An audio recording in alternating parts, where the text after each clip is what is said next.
Hello, and thank you for dropping in. I am continuing to gather the pets. This is a different table.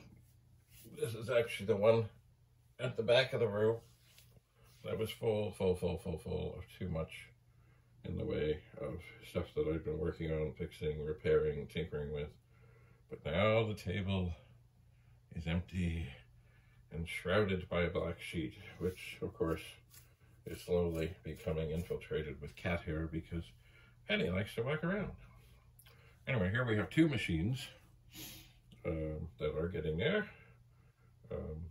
The Chiclet one is one that is in extremely glorious, beautiful, white, stunning condition, and I have the original box for it. And but I have not opened it up. But I was told when I got it that it worked, and of course it doesn't, because you know, if ever you're going out to buy something and say, yeah, last time I had it turned on, it worked just fine, that could have been 30 years ago, maybe even more. In the case of a pet or a 64, a long time ago. So that's no guarantee.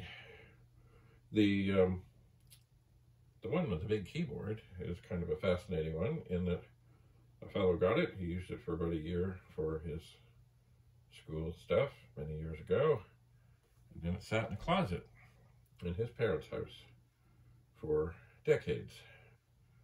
And then he said, oh, look, there's that pet. So he decided to sell it, and I decided to get it. And the one thing about it is, it has never,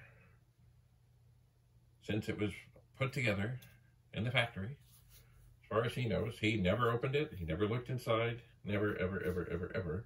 I asked him if he'd ever got any, like, special ROMs like Word Pro or any of those other things, because for those that know the 64, people made these dongle things that plugged in the joystick port so you could use certain programs.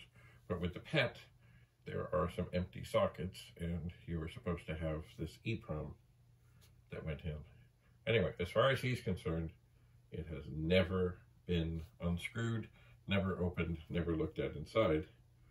And anyway, so one day, of course, I'll have to open it up.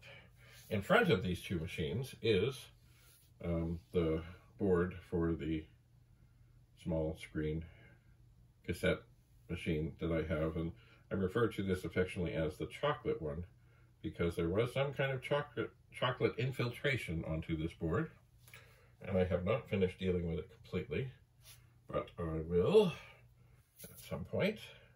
I have been using the chips from it to test other things, but from what I can tell, like basically, I don't know if you can see, oh yeah, right here. This socket here is the last one that somehow was contaminated. So I have to get that out. And, oh, maybe there was another. I seem to think there was something with one of the RAM ones. Maybe it was this one. Anyway, but so far I've not been able to find a replacement socket for the RAM chip. But I'm going to an electronics place today, and I'll look and see. Why am I going to an electronics place today? Well, because I've been tinkering again, of course, with Rudy's composite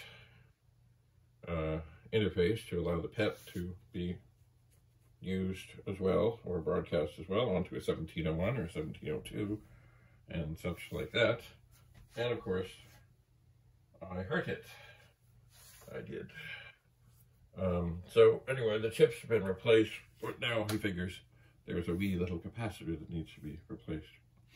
And now that I think about it, because I think I'm going today, I'm going to find where, because in all this moving things around and shuffling things and getting ready for this gathering of the pets, I wonder where I put them. Oh no. Anyway, yes, the gathering of the pets continues. Stay tuned. Bye for now.